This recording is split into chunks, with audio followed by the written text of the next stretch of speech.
Bismillahirrahmanirrahim. Hello everyone. Hope you are fine, safe and sound by the grace of Allah Almighty. Today I am going to talk about present perfect tense. If you want to learn this tense, kindly watch the video till the end. This video will be very helpful and useful for you. I have already uploaded videos about present indefinite tense, present continuous tense and present perfect continuous tense. You can watch these videos as well. I have given the links of these videos in the description below, but in today's video our focus will be on present perfect tense. So let's get started.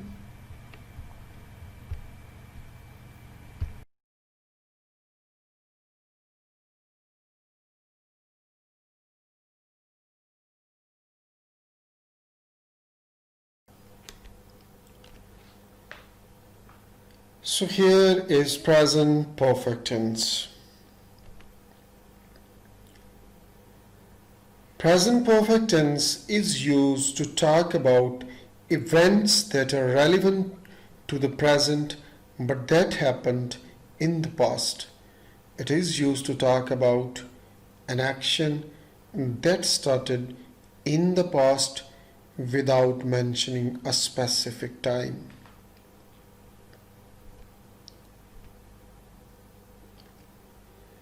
Some very important uses of present perfect tense. Why we use present perfect tense in written or spoken, whatever else.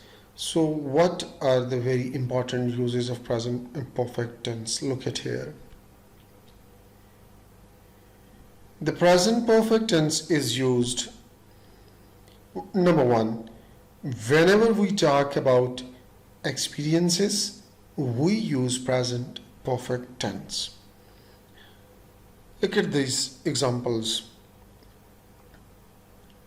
I have visited Swat Valley 2 times.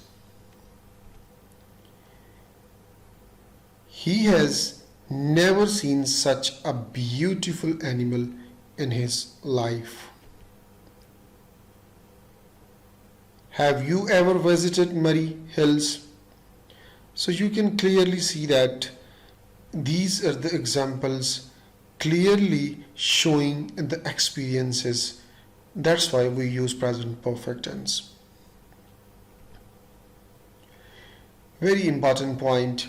The words never and ever are used with the present perfect tense to talk about experience. But very carefully look at the word never. Never means at no time, in the past or future, not ever. Very important point to remember here, when we use word never in a sentence, actually we are going to replace the word not. We are negating something. So that's why we can use only never, not never, and not simultaneously. So be careful. The second word is ever, and it's mean at any time, at all times. Point number 2. When we talk an action which started in the past and continues up till now, we use present perfect tense. And look at these examples. I have been a teacher for more than 10 years. She has not seen her friend since Monday. How long have you been at this university? We have worked in this organization for 6 years. So these are the action started in the past and continues up till now. And these are the prime examples of action which started in the past and continues up till now. For and since. We use for to talk about a period of time. For example, 5 minutes, 2 weeks, 6 years. And we use since to talk about a point in past time. For example, 9 o'clock, 1st January, and Monday etc., etc. So here you can differentiate between for and since clearly. We use for 20 minutes, for 3 days, for 6 months, for 4 years, for 2 centuries, for a long time, and forever, etc., etc. And we use since for since 6:15 p.m., since Monday, since January, since 1994, since 1800, since I left school, since the beginning of time. So very easily we can differentiate between for and since. What is the difference between for and since? This table clearly shows that what is the difference between for and since. Actually, where we have to use for and where we have to use since. Examples of for and since. I have been here for 20 minutes. I have been here since 10 o'clock. Hussein hasn't called for 6 months. Ali hasn't called since February. We have worked in Islamabad for a long time. We have worked in Islamabad since we left college. So these are the examples of for and since. Point number 3. Present perfect tense is used to talk about a past action that has the result in the present. So now we will look at the examples. I have lost my cell phone means I don't have it now. Amir has gone to Italy. It means he isn't here now. Have you finished your homework? It means is your homework ready? So through these examples we can clearly see that, we can clearly observe that present perfect tense is used to talk about a past action that has the result in the present.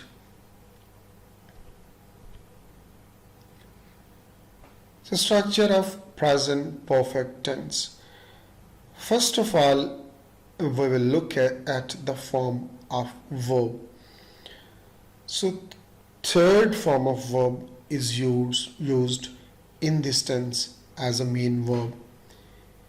And what are the helping verbs of present perfect tense? So helping verbs of present perfect tense are has and have. So has, we will use has with he, she, it and proper noun, and as well as with singular, and we will use have with you, they, we, I, etc. And these are the helping verbs of present perfect tense, and we will need these proper these helping verbs while making positive, negative or the assertive sentences. So structure of sentence. What is the structure of sentence of present perfect tense? We are starting from positive sentences. So closely look at the structure of positive sentences. Subject plus has or have according to the subject plus third form of verb plus object. It's mean, first of all, we will translate, we will identify subject, then we will have to place with subject helping verb has or have according to the helping verb. If helping verb is he, she, it or proper noun, we will use has, and if subject is plural and he, they, you, I, we, etc., we will use have with the subject, and third form will be used with every subject, and then we will translate object. So examples are here. I have eaten meal. You can see that we have used have with I. She has learnt a lesson. We have used has with she, and you have finished your work. We have used helping verb have with subject you.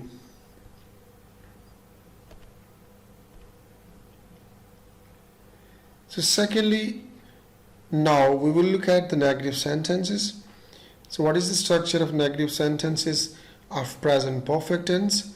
First of all, same subject, then has, have, then we will add a not plus third form of verb plus object. Clearly means that we will translate firstly subject, then we will place has or have according to the subject, and then we will place not, then a third form will be there, and then we will translate object in a sentence. Examples: I have not eaten meal. Here, look at the sentence carefully. We have used not after the helping verb have, and because our subject is I, so that's why we have used have with I, and then not, then eaten, then meal. She has not learnt a lesson, and they have not announced retirement. So lastly, we will look at the interrogative sentences.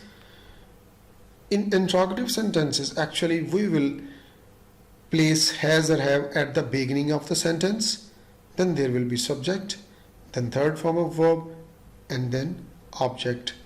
And has, what is the difference between has and have? Already I have told you. Has will be used with he, she, it, or proper noun. If the subject of a sentence is he, she, it, or a proper noun, then we will use has. And if the subject of a sentence is you, they, I, or plural, we will use have as a helping verb. So first of all, has or have, then subject, then third form of verb plus object. So look at here, interrogative sentence starts with helping verb. If the subject is he, she, it, singular or proper noun, then the sentence starts with helping verb has, and if subject is you, they, or plural, then the sentence start with helping verb have. I have earlier told you, so be careful while making interrogative sentences of present perfect tense. So examples of interrogative sentences, look at these sentences. Have I eaten meal? Has she learnt a lesson? Has she attempted all questions? So all these sentences are example of interrogative sentences of present perfect tense. Now look at more examples. First of all, we will see more examples of positive sentences. They have bought a new car. I have started a job. The guests have arrived. You have told a lie. She has broken the world record. Now we will look at the negative sentences examples. They have not bought a new car. I have not started a job. The guests have not arrived. You have not told a lie. She has not broken the world record. So finally, interrogative sentences, examples of interrogative sentences. Have they bought a new car? Have I started a job? Have the guest arrived? Have you told a lie? Has she broken the world record?